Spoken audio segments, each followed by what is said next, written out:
106.1 KMEL, what's happening, y'all? Ro here, and joining me in the studio, no stranger to KMEL. Joining me right now, Lou, what's happening? What's up? Chilling back in the Bay for a little bit, so I had to stop by. Back in the Bay. So you do have a new album that's going to be dropping on the 14th. So Right. We're going to be promoting that. That's the reason why you're here. But we're going to get to that in just a little bit. Okay, so what have you been up to since the last time you were here? So you were here last summer, I remember. Yeah. So what has Lou been up to since then? So since then, really just grinding, but we just got off tour. We toured in Europe, in the West Coast. Nice. So that was my first tour I ever been on, so that was a crazy experience. How was that? Like, Man, touring in Europe is wild because they're so amazed by American culture and like our type of rap music, so they just show so much love. It was a wild experience to be able to perform my music to people I met for the first time. You know? How was that being on stage, like, in Europe and having fans, like, sing your lyrics back to you? It's a surreal experience because, like I said, these are places I've never been to. Like, I've never been to Poland before. I've never been to Germany. Paris. So my first time being there, being able to do what I love to do with people that support it and appreciate it. You want to know something? So I went to Paris before, and for me, like, Paris is so overrated. Like, you know how they say Europeans don't like Americans? Yeah. In Paris, I swear, like, people were so unfriendly. For sure. Yeah. It's like that. Did you get that experience too? I was only there for like 2 days tops, but I did get that experience a lot there and in Germany. Yeah. Like, you could tell that they know you're American and they do not like it. When I was in Paris, some man called me a prostitute. What? Yeah. I was like, what? That's out of pocket. I know. I was like, wait, how the fuck do I look like a prostitute? But yeah, so that was my experience in Paris. But I'm glad. It sounds like you had a better experience out there. Yeah, it was cool for sure. You wouldn't go back? I mean, I would, but right now, because I love to travel, so I don't think that I would go back for a while. If I were to travel, I want to go somewhere that I haven't been already. I feel it. So, but yeah, I would go back eventually, but I would go back with somebody who knows how to speak French. Yeah, sure. You know, because that makes a big difference. Yeah, because, you know, obviously that's like their language, and I think it would just be easier. And I know that they would appreciate if we actually learned how to speak their language to make it easier for them. For sure. You know? Because they learn ours, so it's like, that's the one thing about America I'll say is we don't really know any other languages, but when you go to other countries, they all know how to speak English. Right. But, you know, the funny thing is, in the U.S. here, people think that English is our official language, but it's not. Yeah, it's not. So, wait, like, what is it? There really is no official language for the U.S., though. Oh, so I mean, I guess the universal language is English, but the U.S. does not have an official language. Didn't Trump just like do something to like make it the official language or something like that? I mean, he's trying to do a whole bunch of shit. I don't know what that man. So yeah. But, you know, so I know when you were here last time, we touched on how you had recently gotten signed to Mass Appeal, right? So it's been a while now since you got signed. I want to say fall of 2023. Does that sound right? Winter.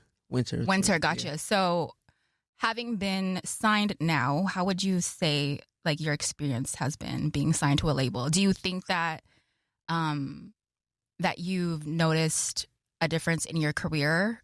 Has it been everything that you've imagined? Do you feel like your career has accelerated being signed onto a label, or?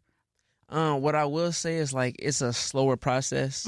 So everything is a lot more thought out and drawn out. Like, when you're independent, you'll drop music every 3 weeks, every month. You know what I mean? Yeah. I'm very grateful for, like, the opportunity they give me and the connections I built. Maybe people that I definitely wouldn't have met had I not been signed. Right. Obviously, the money they gave me, things like that, really helped out my career for sure. Yeah. But at the end of the day, a lot of the growth is through, like, your own legwork, your own management team and all of that. So, right.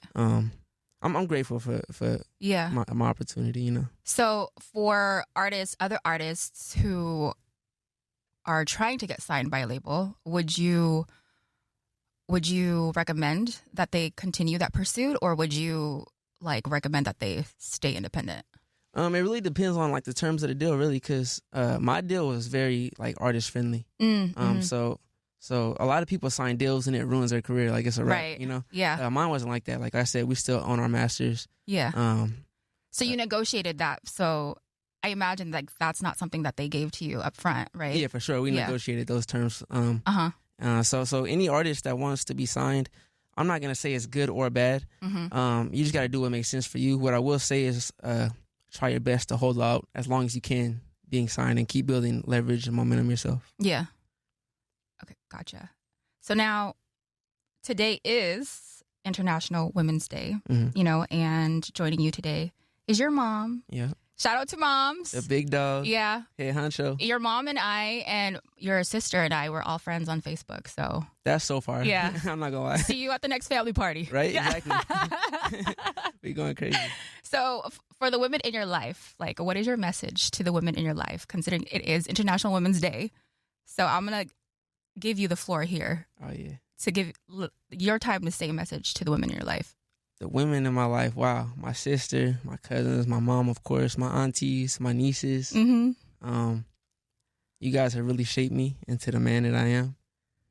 You guys have taught me what it means to be vulnerable and nurturing and hardworking and caring, and you show me how to, they say a lot of times that like women are emotional and all of that, but I find that the women in my life are like the strongest people around me, Yeah. They hold it together better than anybody. Yeah. So I'm really grateful to have like their presence in my life every day. Like I said, all the way from my mom all the way down to my nieces, they really bring out like a certain side of me that I like within myself. Yeah. I like that. That's beautiful. Yeah.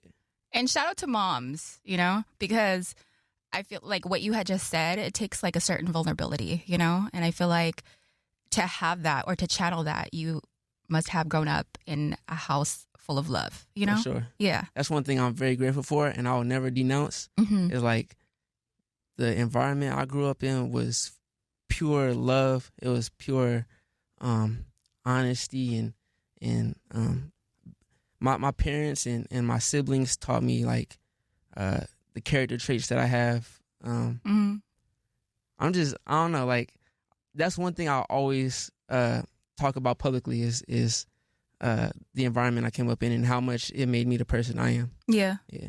I didn't miss out on anything. I'll say that much. I would say so too. One thing someone that I think you forgot to mention. Don't you have a girlfriend? Oh yeah, of course. I was like, wait, when is he going to mention her? Nah, yeah, of course, my girlfriend. Yeah. Yeah, her too. She's someone that really taught me like emotional intelligence, I guess I would say. You get into arguments and stuff, and as a man, you're always thinking logically and technically and stuff, and she really kind of shows me how to slow down and think about the way I can make someone feel about things. Yeah. Well, shout out to her. What's her name? Irvi. Yeah. So I saw recently on your Instagram, because you did like a hard launch recently. I was like, oh, a hard launch, yeah. He's in a relationship. And I saw that you posted recently, like there was this carousel, and then you posted a sonogram, and I was like, wait. And so I was like, well, hold on. And I looked in the comments, and you're like, oh, it's fake. Yeah. And I saw a comment from your sister. She was like, I'm going to punch you the next time I see you. God. My sister, they get so worked up about the smallest things. I love just playing with them and cracking jokes. But yeah, the sonogram was just for clout, Yeah. Just messing around. So, on that note, shout out to your girl. I saw that she Filipino. Yeah. Because I saw the Filipino flag in her profile. And obviously, with our interview, I'm going to have to do my research. But so have you met her family? I have. You have? Yeah. Very big family. Really? Yeah. They're cool though. Like they're super cool. Like the day I met them at a Christmas party, they were so loving and kind and welcoming. Yeah. I love Filipino culture. Because I'm Filipino. And so I was like, wait, let me tell him, let me give him some game. Because when you're around like Filipinos, like we're very big on like respect. In American culture, you'll call, like say if you're at a friend's house and sometimes like they'll call their friend's like dad by his first name. Like you never do that in a family's house, in the Filipino household. Sure. Like that's disrespectful. Like you got to call them like uncle or auntie, you know? Yeah. Or, if she has like, if your girl has like older brothers, you would call them kuya. Or if she has like older sisters, you call them ate. Yeah. I call her sister. Her sister's name is Hermon, so I call her ate Hermon. There you go. Yeah. And also, in family parties, karaoke, food food is always like the epicenter of the family party, right? Sure. And so it doesn't matter if you're full, if they offer you food, just take it. Eat, yep. You just got to take it. For sure. You just got to eat. Yeah, when I was at the family party, it was just every family brought in a plate, a dish. Yeah. So it was so much food, and like you said, the karaoke. Very loving environment, though. Have you tried balut? No, and I'm scared. Do you know what that is? Yeah. I'm scared. I'm not gonna lie. I feel like eventually you're gonna try it with her. Yeah. Yeah. And you gotta let me know how that goes. When it presents itself, I'm gonna do it. Okay. Because I'm not that scared to. Yeah. I'm not gonna do it. But you want to know something funny? Because I knew this was gonna come up in our interview. I looked on DoorDash to see if there's balut, but there was like nothing. Oh, so like, damn. Thank God. that would have been cool. Like, have you eat the balut, but like next time, okay? Yeah. You know what that is? It's like a duck egg, yeah. And there's like the little embryo of the duck. So it's basically a little duck, like a duck, like that. Yeah. And like with the whole beak and everything. Yeah, yeah. But you don't like it? I've tried it when I was a kid, but I didn't eat the duck. I just ate like the yolk part and like the white part. Okay, and that was it. But I didn't eat the duck. I don't think I could. I think the closest thing to that I ever ate was like a full like mini octopus. Like the full thing, like with the eyes and all that. Ooh, yeah, I don't know. I just swallowed it whole. I couldn't chew it. Yeah, I don't know about that. Yeah. So, okay, so we were talking about your girl, right? So on that note, we're gonna get a little personal now. Yes. Are you okay with your girl following their ex on Instagram? Nah. No. Okay, good. Yeah. Why? So I don't know. It was brought up. I saw like this whole this whole debate on like social media, you know, and like it's usually the guys that are like, oh no, it's fine. Like if she's not okay with that, she's insecure and blah blah blah blah blah. And I'm like, what the like no, yeah. You know, because I think it's the same as like you know, if you're friends with your ex, like for me that's disrespectful because you are leaving the door open for a reason, you know, and so like that chapter is not closed, so it doesn't really give us the opportunity to build our chapter, you know? Sure. Yeah. So, yeah. Yeah, me and her actually got into like a thing about that like early on in our relationship. Yeah. What did she have to say about that? So my ex, I was like friends with her still. But this is like early on in our relationship. So but she completely like blocked her ex and stuff. So I was like, all right, I gotta follow suit, you know. But I agree. I feel like that is kind of weird. I feel like this is gonna sound crazy. I feel like it's worse if a girl does it than if a guy does it. Cause I feel like girls are more susceptible to like emotional, what's the word? Attachments, and to be convinced to do something. Than men are. Yeah. I could be wrong about that, of course, but that's just. I wouldn't disagree. Yeah. But it's funny because I hear that all the time. Like guys will always say that, you know, guys will cheat, but when their girl cheats on them, like it's like they cannot take it. Like, can I say why I think that is? Tell me. Because I'm not speaking for myself. I'm speaking in general. Yeah. So I think when a man gets cheated on, it hurts more because the man is typically providing more things in a relationship, like on a day-to-day basis, protection and whether it be financially or whatever the case may be. Usually women are the ones being taken care of. So if a woman cheats, it's like, wow, someone did all of this for you. I mean, that is what you would think, right? Like in today's, or structurally in society, like traditionally, that's what it is, that a man provides and the female is taken care of. But I can tell you from a female standpoint that that's not so much the case anymore. From my personal experience. Of course, like you said, it's conditional for sure. Like it's some women that take care of their men. So yeah, who could not be me. So I could.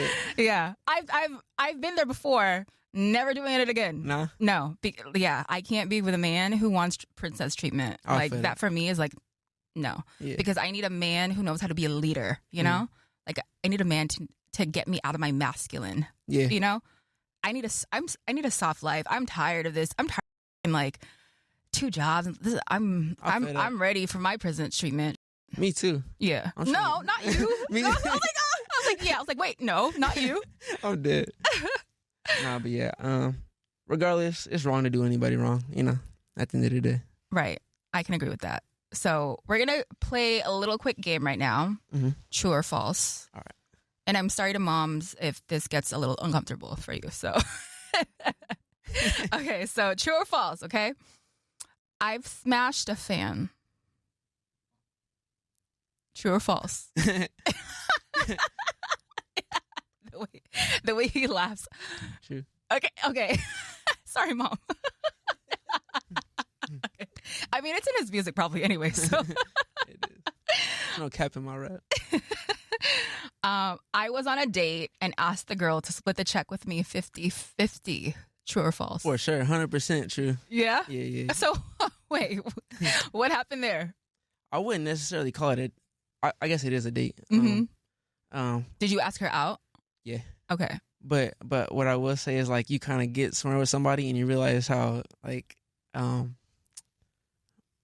it's just not for you. Yeah. Mm-hmm. The mindset of the person was very icky to me. And I'm like, all right, bet. Yeah. So you could take your half, I'll take my half. And how did she respond to that? She just did it. She didn't really show any, like, anger or nothing behind it, but yeah, I'm sure she was in our group chat talking crazy. Oh, for sure. For sure. Yeah. Because I definitely would. Like, this made me pay when he asked me out. Oh, God. Yeah, no. No, I'm from Oakland. I'll ask for this. I'll ask for your half for sure. That's hilarious. Okay, last one. I've gone through a significant other's phone. True or false? Of True. You don't even got to finish the question. I for sure have. Yeah? 100%. And did you find what you were looking for? Yep. Yeah. You always do. Yeah. You know what? I'm going to say, okay, to even be in a relationship where you even feel like you have to go through their phone, like that alone is such a red flag, you know? Because there's just like no sense of security there. For sure. You know? You got to be able to trust somebody. Like, that's what a bond is. Mm-hmm. If you can't trust somebody, especially somebody you lay next to, it's like, it's nothing there at all. Mm. So how did that turn out? Like, I won't get too much into detail about it, but it was a very ugly situation. Oh, I'm sure. Yeah. Has anybody gone through your phone? Yeah. Yeah. For sure. And did they find what they were looking for? Nah, of course not. Oh, because you're good at hiding it though, right? Nah, no? my thing, I'm just a stand-up guy. I'm honest, I'm truthful, you know. Mm. Everything I am publicly is who I am privately. Mm. You know. I like that.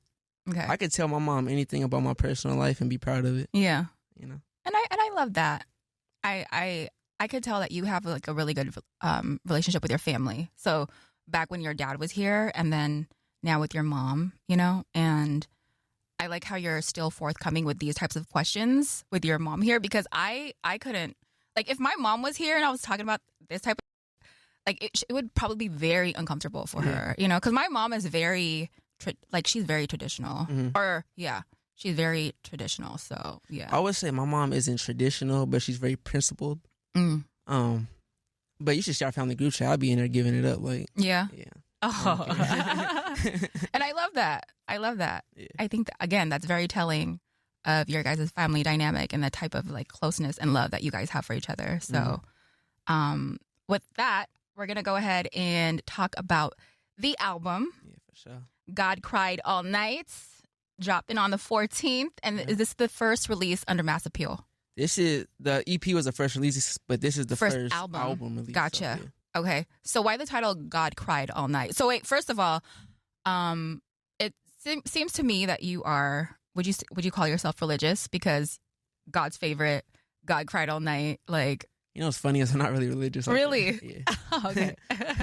the God's favorite thing is more so like, if you look at the logo, it's like horns on it. It's more so just like the human aspect of like, just the ups and downs of life, the good and the bad, you know, the beautiful and ugly aspects of the journey. Gotcha. But still being able to stay 10 toes down, chest out, head high through the journey.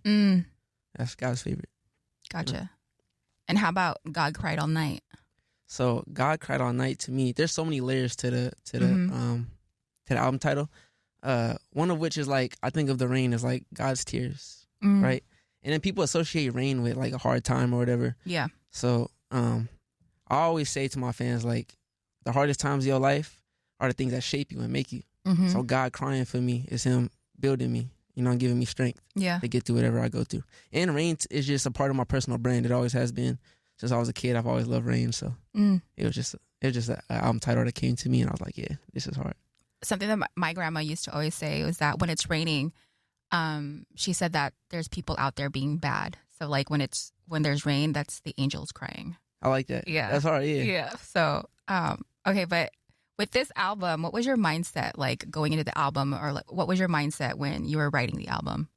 When I was writing this album, I really wanted to be as vulnerable as possible this time. I feel like my EP was more so like me trying to display my versatility and show people the styles of music I can make. But on this, I just wanted to tell my story about my life from birth to 27. So I was just going in thinking about the most embarrassing stories of my life, thinking about the most shameful things, and just putting it down on wax and wanting to share that with the people. Yeah. How would you say that this body of work differs from all of those in the past that you've already dropped? Outside of just my technical ability getting better as a writer and a rapper and a singer, I just think this album is so true to my personality and the thoughts that come to my head. Yeah. It's a lot of dark parts on this album that I've never really shared with people before. Yeah. And like just in personal life. So I'm sharing those things this time. Would you say that this is the body of work that you're most proud of? Yeah. Yeah. God Cried All Night is the body of work I'm most proud of because, like I said, I genuinely think I shared the deepest aspects of my character and my soul on it.